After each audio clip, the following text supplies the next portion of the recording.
তো সবার ফার্স্টে প্রথম বন্ধুদেরকে বলি যে দেখো আমি আবারও তোমাদের সামনে একটা লং ভিডিও নিয়ে চলে এসেছি। কেউ টেনে স্কিপ না করে পুরো ভিডিওটা দেখতে থাকবে। আর দেখো আজকে আমাদের বাড়িতে বানানো হয়েছিল পিঠে। তো প্রথমে তোমাদের দাদা ভাই করেছিল এই জিনিসগুলো দুটোই, পাটিসাপটা আর পুলি, যে দুটো খেতে আমি খুব ভালো পছন্দ করি। আর দেখো ফার্স্টে নারকেলের যে পুরটা হয় সেই পুরটা রেডি করে নিয়েছিল। তারপরে পাটিসাপটা বানাতে গেলে যে ব্যাটারটা লাগে সেটাও রেডি করে নিয়েছিল। আর ওকে আমি ক্যামেরার সামনে আসার জন্য অনেকবার অনুরোধ করছিলাম, ও বারবার খালি মুখ ঘুরিয়ে নিচ্ছিল। তারপরে দেখো যে ব্যাটারটা বানিয়েছে সেই ব্যাটারটা চাটুর ওপর দিয়ে রুটির একটা শেপ দিয়ে নিয়েছে। আর তারপরে ও যেই পুরটা ছিল সেই পুরটা ভেতরে দিয়ে কি সুন্দরভাবে পাটিসাপটাটা রোল করে নিল আর পাটিসাপটাটা বানিয়ে ফেললো। এত সুন্দর পাটিসাপটা কিন্তু আমিও বানাতে পারি না, যেমনটা তোমাদের দাদাভাই বানিয়েছেও খুব সুন্দর পারে এই জিনিসগুলো। আর দেখো প্রথম যেটা ভেজেছিল একটু লাল লাল হয়ে গেছে, কিন্তু পরেরগুলো দারুণ অসাধারণ হয়েছিল। আর এই পুলিটা যখন বানাই মানে শেপ দেয় তখন আমি ক্যামেরাবন্দি করতে পারিনি, কারণ তখন একটু আমি ব্যস্ত ছিলাম। তো তারপরে দেখো পুরো ভিডিওটা তোমাদের সামনে তুলে ধরেছি। আর এখানে পুলির শেপগুলোও কিন্তু অসাধারণভাবে দিয়েছিল। ওর হাতের কাজ খুব নিখুঁত। আর তোমরা কে কে বাড়িতে এরকম হাতে পিঠে বানাও বলো, তোমরা কিন্তু কমেন্ট করো। আর বাঙালি বাড়িতে পিঠে হবে না তাই কখনো হয়? দুধ পুলিটা বানানোর জন্য ওভেনেও দুধটাকে গরম করতে বসিয়ে দিয়েছিল। আর যখন গরম হয়ে ফুটে উঠেছিল তার মধ্যে দিয়ে দিয়েছিল তেজপাতা আর গোটা এলাচ একটু থ্যাতো করে, আর গোটা তেজপাতা দিয়ে দিয়েছিল যখন দুধটা গরম হয়ে গেছিলো। আর তারপরে ফুটে ওঠার পরে তার মধ্যে অ্যাড করেছিল যে ও যেই পুলিগুলো শেপ করে রেখেছিল, তো সেই পুলিগুলোকে দুধের মধ্যে এক এক করে দিয়ে দিল। আর কিছুটা পুলিটা সেদ্ধ হয়ে যাওয়ার পর তারপরে হলো পালা।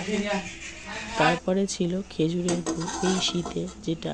তো সেই খেজুরের গুড়টাকে ভেঙে একটা বড় ডেলা, বা তোমরা কারা কি বলো গুড়ের ওই এটাকে, তো আমি তো বলি গুড়ের ডেলা। তো সেই গুড়টাকে ভেঙে দুধের মধ্যে দিয়ে ভালো করে ফুটিয়ে নিল। দেখো গুড়টা কিন্তু দেখে খুব লোভনীয়। শীতকালে এই গুড় হলো একটা লোভনীয় খাবার, যেটা আমার খুব ভালো লাগে। রুটি পিঠে গরম গরম দারুণ খেতে লাগে। তোমরা কারা কারা খাও প্লিজ সেটাও কমেন্টে জানাবে। আর তারপরে দেখো মানে দুধ পুলিটা খেতে এত সুন্দর হয়েছিল তোমাদের মুখে বলে বোঝাতে পারবো না সিরিয়াসলি। আর তোমাদের কাদের কাদের বাড়িতে এরকম পিঠে বানানো হচ্ছে তোমরাও কিন্তু কমেন্টে জানাবে।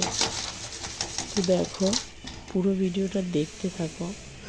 আর তোমরাও কিন্তু কমেন্টে অবশ্যই বলবে যে হ্যাঁ কেমন হয়েছে আমার ভিডিওটা।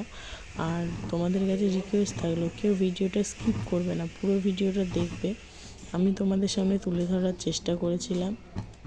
তো আর মিষ্টিটা ব্যালেন্সিং আনার জন্য যে কোনো মিষ্টির মধ্যে না একটুখানি মানে লবণ দিতে হয়, তাহলে খাবারের টেস্টটা একটু ভালো আসে, সেই কারণে মানে কড়া আসে সেই কারণে। তো দেখো এখানে প্রায় কিন্তু হয়ে এসেছে আমাদের দুধ পুলিটা, যেটা রেডি করছিল তোমাদের দাদাভাই। তো দেখো লাস্ট এই হলো পাটিসাপটা, আর এই হলো যে দুধের পুলিটা। তো সেটা কেমন হয়েছে তোমরা প্লিজ একটু জানাবে। দেখো দেখতে কি লোভনীয় হয়েছে না বলো? পুরো ভিডিওটা কেমন হয়েছে তোমরা জানাবে কিন্তু সকলে।